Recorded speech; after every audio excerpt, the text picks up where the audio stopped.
Bismillahirrahmanirrahim. Assalamualaikum warahmatullahi wabarakatuh. Alhamdulillahirabbil alamin wassalatu wassalamu ala asrofil anbiya'i wal mursalin sayyidina wa habibina Muhammadin wa ala alihi wa ashabihi ajmain amma ba'du.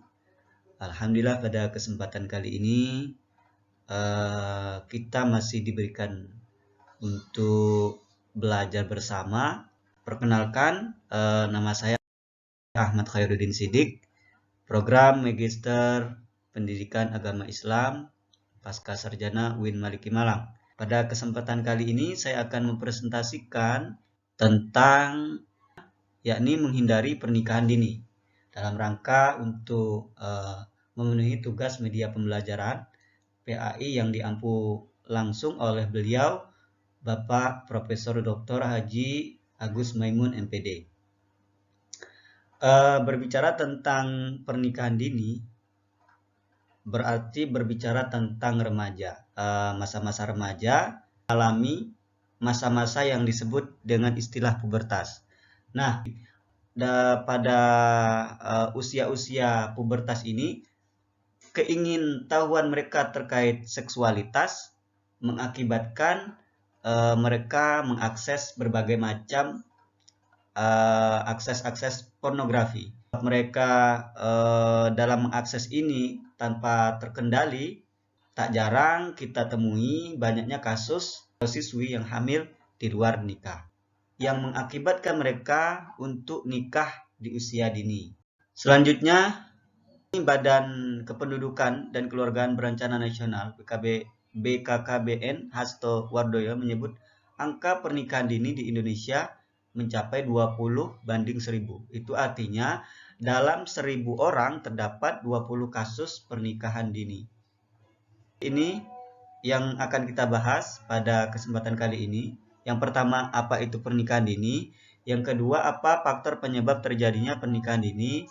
Yang ketiga, apa dampak dari pernikahan dini? Dan yang keempat, apa yang harus dilakukan agar terhindar dari pernikahan dini?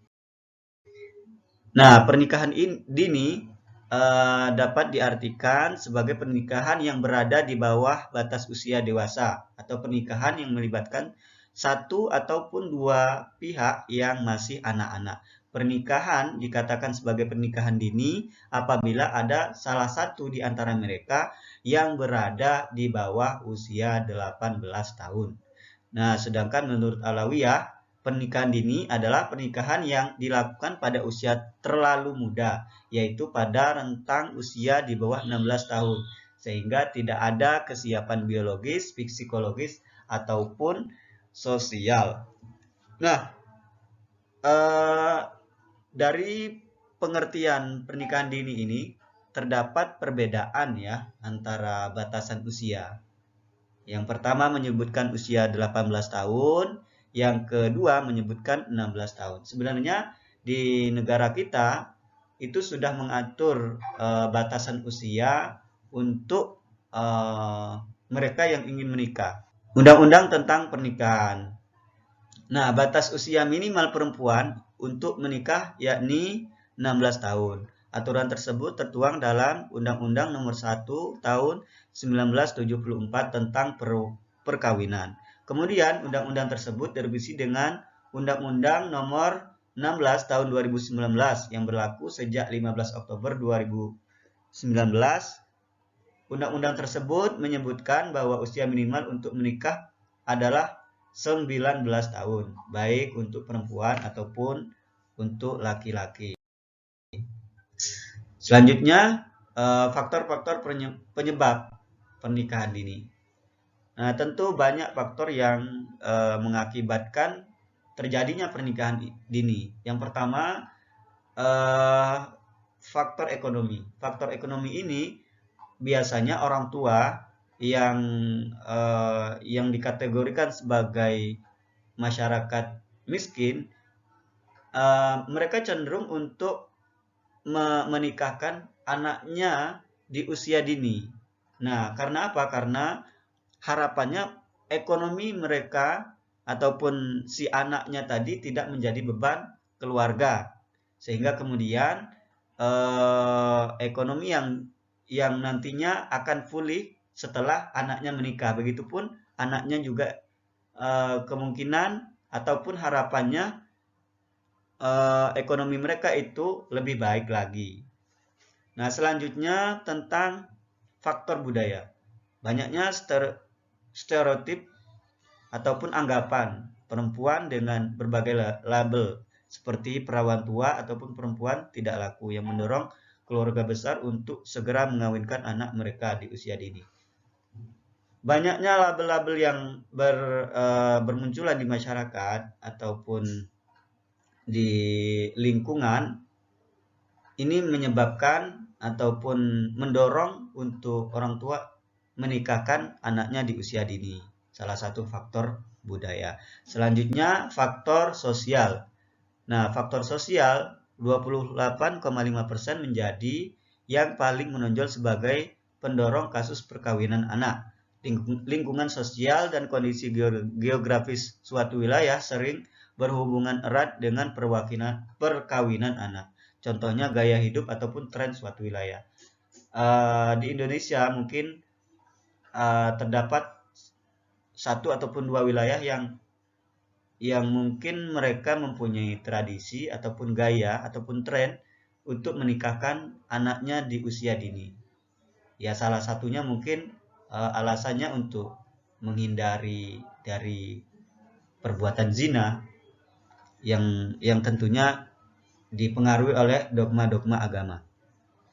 Selanjutnya kemudahan informasi. Sebagaimana pada zaman saat ini, era teknologi atau era keterbukaan informasi, seorang anak ataupun siswa itu sangat mudah untuk mencari situs-situs yang berbau-bau pornografi, walaupun mereka bermain media sosial. Seperti misal di Twitter, itu sering kita melihat banyaknya konten-konten yang mengarah pada pornografi ataupun situs-situs yang jelas menayangkan tentang pornografi ataupun porno aksi. Nah, kemudahan informasi ini menyebabkan anak-anak itu tidak terkendali dalam pergaulannya, sehingga mereka gaya hidup ataupun gaya pacaran mereka ataupun gaya sosial mereka itu cenderung pada arah-arah yang berbau pornografi, yang mengakibatkan banyaknya kasus perkawinan atau pernikahan di luar nikah yang sah secara undang-undang. Selanjutnya pola asuh keluarga. Nah, pola asuh keluarga ini sangat berpengaruh juga dalam pernikahan dini, sebab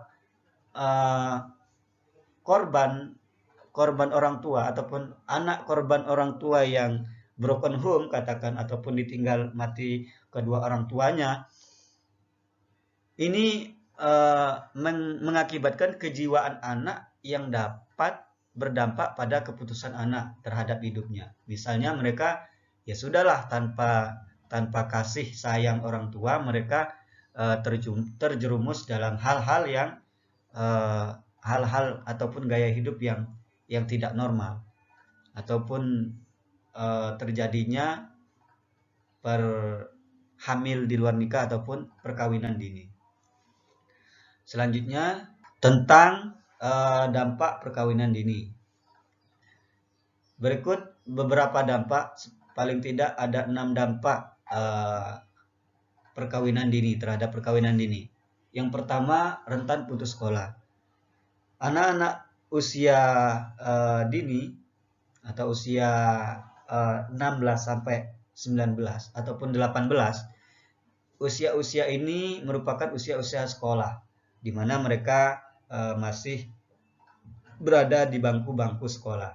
Nah, banyaknya kasus-kasus perkawinan dini ataupun pernikahan dini mengakibatkan mereka putus sekolah. Karena apa? Karena beban mental yang mereka terima, belum lagi banyaknya kebutuhan-kebutuhan yang harus mereka cari. Kemudian dampak kemiskinan.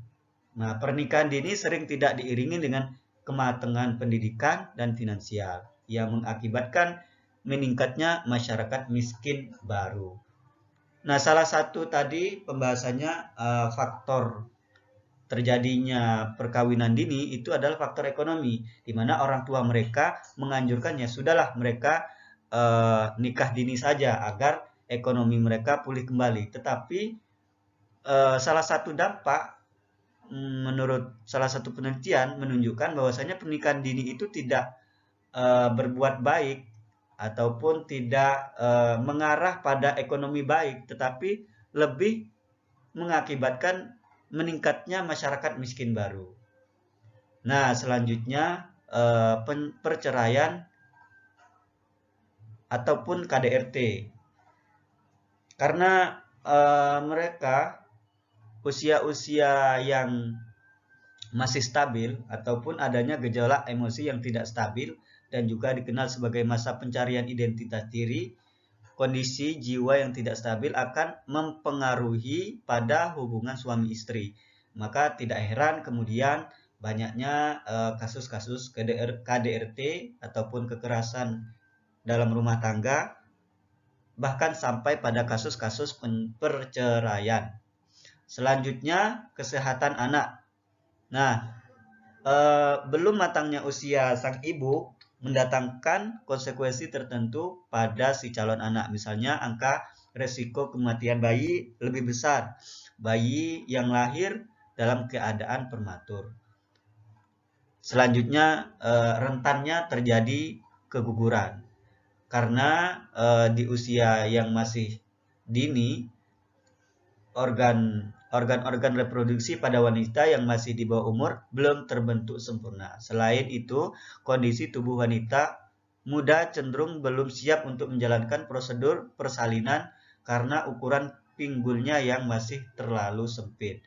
Tubuh wanita muda juga dianggap belum mampu menopang bobot bayi. Akibatnya tubuh cenderung lebih mudah lelah ketimbang ibu hamil yang berusia matang. Selanjutnya, apa sih yang harus dilakukan agar terhindar dari pernikahan dini? Paling tidak ada 5 poin yang mewakili ya. Yang pertama, menggali pemahaman tentang bahaya nikah dini maksudnya. Yang kedua, menjauhkan diri dari hal yang mengarah pada pornografi. Yang ketiga, berani membela kekerasan ataupun pelecehan yang menimpa diri. Yang keempat, memahami dan menghayati tentang pentingnya pendidikan. Yang kelima, berdoa serta menjunjung tinggi nilai-nilai agama, budaya, serta sosial kemasyarakatan. Mungkin cukup sekian presentasi yang saya berikan, kurang lebihnya mohon maaf. Semoga kita mendapatkan manfaat, barokah, serta dijauhkan dari perbuatan-perbuatan zina. Allah Subhanahu wa taala dalam Al-Qur'an berfirman, "Wala taqrabuz zina innahu kana fahisyatan wa sa'a sabila." Al-ayat. Dan janganlah kalian mendekati zina, karena zina itu dekat dengan kehancuran. Kurang lebihnya mohon maaf. Wassalamualaikum warahmatullahi wabarakatuh.